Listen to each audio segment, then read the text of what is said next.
یہ وہابی چلو فاتحہ سے منع کرتے ہیں، بات سمجھ میں آتی ہے، فاتحہ نہیں مانتے. چلو یہ قبروں پر نہیں جاتے، یہ ان کے یہاں حرام ہے، منع ہے، یہ نہیں جاتے، چلو بات سمجھ میں آتی ہے. ارے شب برات کی رات تو ہم کوئی غلط کام نہیں کر رہے ہیں. رات ہوتی ہے، مسجدوں میں لائٹنگ کر دی جاتی ہے، مسجدوں کے دروازے کھول دیے جاتے ہیں، لوگ آتے ہیں مسجدوں میں بیٹھ کر تلاوت کرتے ہیں. قبرستان پہ لوگ جاتے ہیں، اپنے ماں باپ کے حق میں، اپنے رشتہ داروں کے حق میں مغفرت کی دعا کرتے ہیں. اس میں کون سی غلط بات ہے؟ مائیں بہنیں گھروں میں مصلی بچھا کر 100 رکعت نمازیں پڑھ رہی ہیں، کون سی غلط بات ہے؟ یہ وہابی تو نماز پڑھنے سے بھی منع کر رہے ہیں، یہ وہابی تو قرآن کی تلاوت سے بھی منع کر رہے ہیں، یہ وہابی تو تہجد پڑھنے سے بھی منع کر رہے ہیں، یہ اپنے ماں باپ کے لیے مغفرت کی دعا کرنے سے بھی منع کر رہے ہیں. میرے بھائیوں، اللہ گواہ ہے، ہمیں نہ نماز سے کوئی عداوت ہے، نہ ماں باپ کے لیے مغفرت کی دعا کرنے سے کوئی عداوت ہے، نہ قرآن کی تلاوت سے ہمیں کوئی عداوت ہے. ہمیں عداوت ہے تو ہر اس عمل سے جس عمل کے اوپر جناب محمد الرسول اللہ صلی اللہ علیہ وسلم کی مہر نہ ہو. ہم کہتے ہیں اتنی ہی برکت والی رات تھی تو جیسے میرے نبی رمضان کا آخری عشرہ آتا تھا، حضرت عائشہ کہتی ہیں کان رسول اللہ صلی اللہ علیہ وسلم اذا دخل العشر، جب رمضان کا آخری عشرہ آتا تھا اللہ کے پیارے حبیب احیا لیلہ وایقظ اہلہ وشد مئزرہ، اللہ کے نبی پوری رات جاگا کرتے تھے، اللہ کے نبی کمر کس لیتے تھے، رات بھر تہجد کی نماز پڑھا کرتے تھے اور خود بھی پڑھتے تھے، اپنے گھر والوں کو بھی جگایا کرتے تھے. اگر آج کی یہ برکت والی رات ہوتی، اگر آج کی رات کی اتنی امپورٹنس ہوتی، اتنی اہمیت ہوتی، تو میرے نبی نے ایک تو صحیح حدیث ضرور مل گئی ہوتی، ایک دلیل تو ضرور مل گئی ہوتی، ایک صحیح حدیث تو ضرور مل گئی ہوتی کہ میرے نبی نے خود بھی یہ عمل کیا ہوتا اور صحابہ سے بھی کروایا ہوتا، اپنی بیویوں سے بھی کروایا ہوتا. دلیل ملی، کیسی دلیل ملی؟ آئیے ایک حدیث پڑھتا ہوں. ہمارے بغل میں شب برات کی فضیلت میں جلسے ہو رہے ہیں نا، ہر جلسے میں یہ حدیث ضرور پڑھی جاتی ہے. آئیے میں پوری حدیث پڑھتا ہوں. امام ترمذی رحمۃ اللہ علیہ حدیث لائے ہیں. حدثنا احمد بن منیع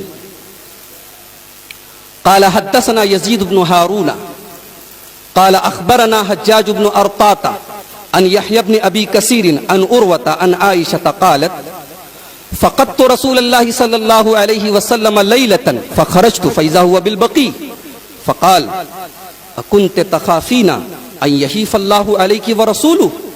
قلت يا رسول الله إني ظننت أنك أتيت بعض نسائك. فقال إن الله عز وجل ينزل ليلة النصف من شعبان فيغفر لأكثر من عدد شعر غنم كلب. رواہ ترمذی فی کتاب الصوم. میں نے پوری سند کے ساتھ حدیث پڑھی. امام ترمذی روایت کر رہے ہیں حضرت عائشہ سے. اما عائشہ کہتی ہیں ایک رات میں نے اپنے حبیب کو، اللہ کے پیارے رسول صلی اللہ علیہ وسلم کو بستر پر نہیں پایا تو میں نکل گئی، میں اللہ کے رسول کو تلاش کرنے کے لیے نکل گئی تو اللہ کے نبی مجھے کہاں ملے؟ بقیع کے قبرستان میں. کہاں ملے؟ بقیع کے قبرستان میں. جیسے ہی اللہ کے رسول کی نظر میرے اوپر پڑی، آپ نے فرمایا عائشہ کیا تم نے یہ سوچا کہ اللہ اور اس کے رسول تمہارے اوپر ظلم کریں گے؟ یعنی عائشہ کیا تم نے یہ سوچا کہ باری تو تمہاری تھی، دن تو تمہارا تھا اور میں تمہیں چھوڑ کر کسی اور بیوی کے پاس چلا گیا؟ حضرت عائشہ نے فرمایا نہیں ہے اللہ کے رسول، میں نے سمجھا کہ آپ کسی کام سے، کسی ضرورت سے، کسی غرض سے اپنی کسی بیوی سے ملنے کے لیے گئے ہوں. آپ نے فرمایا عائشہ 15 شعبان کی رات کو اللہ تبارک و تعالی نازل ہوتا ہے، اللہ تبارک و تعالی نازل ہوتا ہے، اللہ تعالی اترتا ہے اور قبیلے بنو کلب کی بکریوں کے بالوں کی تعداد سے بھی زیادہ لوگوں کی مغفرت کرتا ہے. یہ حدیث شب برات کی فضیلت میں ٹاپ 10 حدیثوں میں سے. اس کو سب سے پہلے پڑھتے ہیں. اس حدیث کو میں نے سند کے ساتھ پڑھا ہے. آئیے ایک بار پھر سند پڑھتا ہوں. امام ترمذی کہتے ہیں حدثنا احمد بن منیع قال حدثنا یزید بن ہارون قال اخبرنا حجاج بن ارطاط ان یحیی بن ابی کثیر ان عروۃ عن عائشہ. یہ سند ہے. اس سند میں ایک راوی ہے حجاج بن ابی ارطاط. یہ کس سے روایت کر رہے ہیں؟ یحییٰ بن ابی کثیر سے. اور یحییٰ بن ابی کثیر کس سے روایت کر رہے ہیں؟ عروہ سے.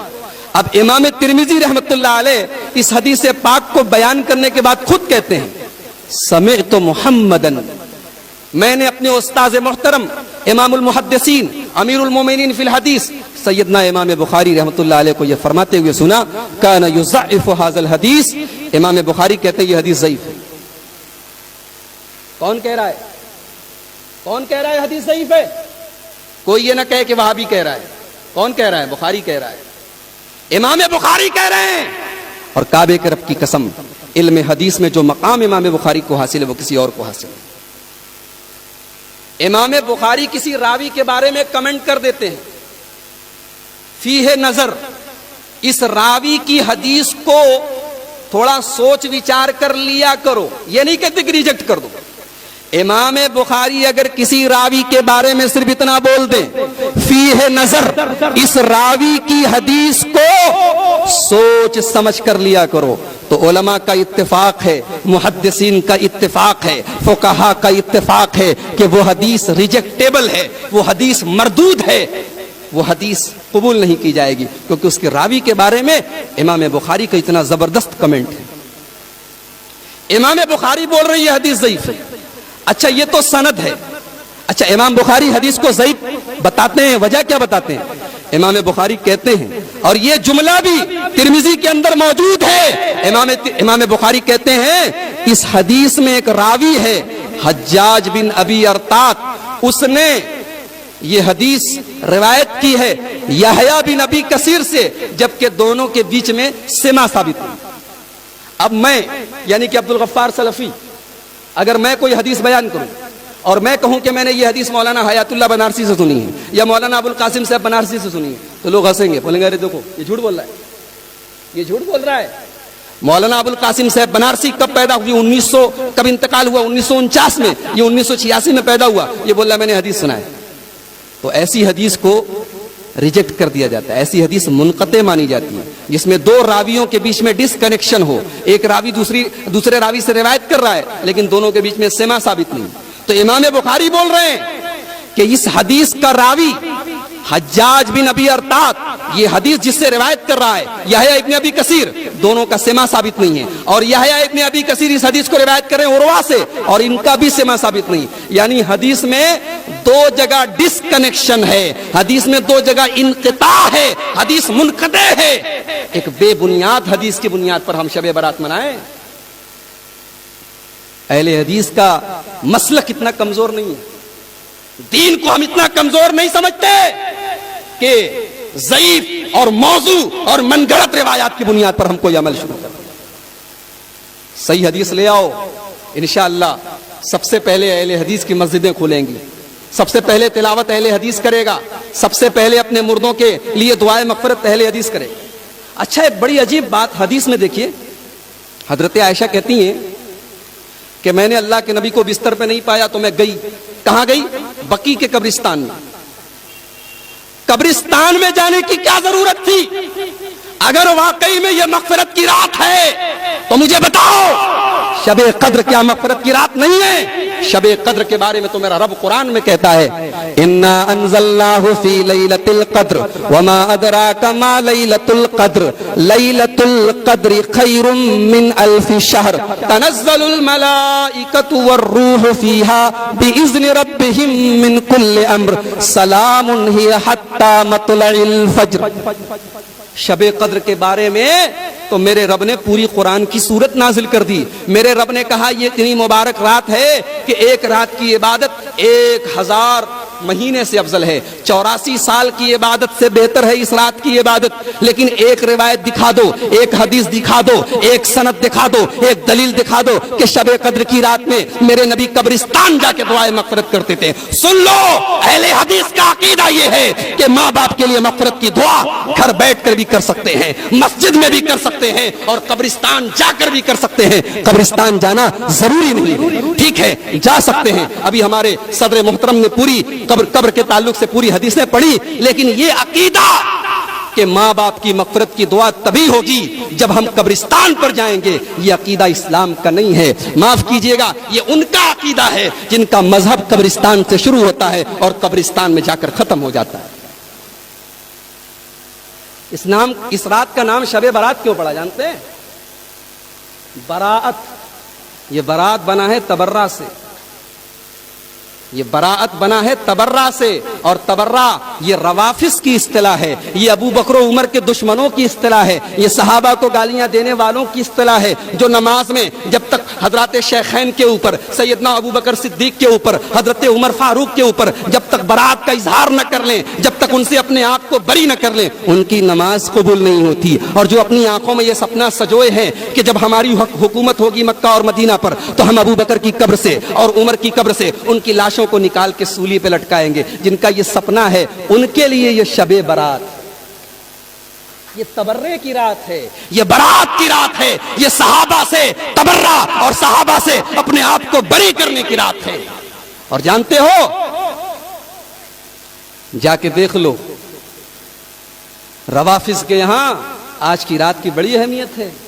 ان کے ہاں باقاعدہ رقعے لکھے جاتے ہیں، باقاعدہ چٹھیاں لکھی جاتی ہیں، دریاؤں میں ڈالی جاتی ہیں کہ اے امام غائب، اے امام منتظر، اب چلے بھی آؤ کہ زمانہ بڑا خراب ہے، اب چلے بھی آؤ کہ ہم پر بڑا ظلم ہو رہا ہے، اب چلے بھی آؤ کہ اب ضرورت ہے کہ صحابہ کرام کی لاشوں کو نکالا جائے، اب چلے بھی آؤ کہ اب دنیا سے اہل السنہ والجماعت کا کام ختم کیا جائے۔ یہ ان کا عقیدہ ہے، یہ ان کا مسلک ہے۔ اور ہندوستان میں چونکہ ہمارا رہن سہن ہمارے غیر مسلم بھائیوں کے ساتھ تھا، اب ہمارے غیر مسلم بھائیوں کے یہاں ایسی ایسی چیزیں ہیں کہ صاحب جو لوگ مر گئے ہیں ان کی آتما کی شانتی کے لیے ان کو کچھ کھلانا پلانا پڑے گا، اور جو بھی کھلایا پلایا جائے گا وہ آتماؤں کو تو ملنے سے رہا، وہ ملے گا پنڈتوں کو، وہ ملے گا مجاوروں کو، وہ ملے گا ان کے پروہتوں کو۔ تو وہ سسٹم ہمارے یہاں لایا گیا کہ صاحب چلو ایک رات تیار کی جائے اور اس رات کی فضیلتیں گڑھی جائیں تاکہ کچھ حلوے ماڈے کا انتظام ہو جائے، تاکہ کچھ پیٹ پوجا بھی ہو جائے، تاکہ کچھ حلوے ہمیں بھی نصیب ہو جائیں۔ اور دلیل کیا دی جاتی ہے کہ جنگ احد کے موقع پر اللہ کے پیارے رسول صلی اللہ علیہ وسلم کا دانت ٹوٹ گیا تھا، آپ کے دندان مبارک شہید ہو گئے تھے۔ ارے عقل کے اندھو، جنگ احد شوال میں ہوئی تھی، یہ 15 شعبان ہے، شعبان اور شوال کے بیچ میں 2 مہینے کا گیپ ہے۔ عید پر تم بھی حلوہ کھاؤ، ہمیں بھی کھلاؤ، ہمیں کوئی اعتراض نہیں۔ لیکن آج کے دن یہ دراصل نقالی ہے، یہ غیر مسلموں کی مشابہت ہے، اور یہ اس قوم کے ساتھ رہنے سہنے کی وجہ سے یہ چیزیں ہمارے اندر آئی ہیں۔ اہل حدیث کا یہ عقیدہ ہے کہ کوئی عمل اچھا تب تک نہیں ہو سکتا جب تک 2 شرائط نہ پائی جائیں۔ پہلی شرط، عمل خالص اللہ کے لیے کیا جائے، عمل صرف اللہ کے لیے کیا جائے، اس کے اندر ذرہ برابر بھی اگر ریاکاری آ گئی، اگر دکھاوا آ گیا، اگر کسی اور کو خوش کرنے کی نیت آ گئی، ہائے ہائے اس کی بربادی نہ پوچھو۔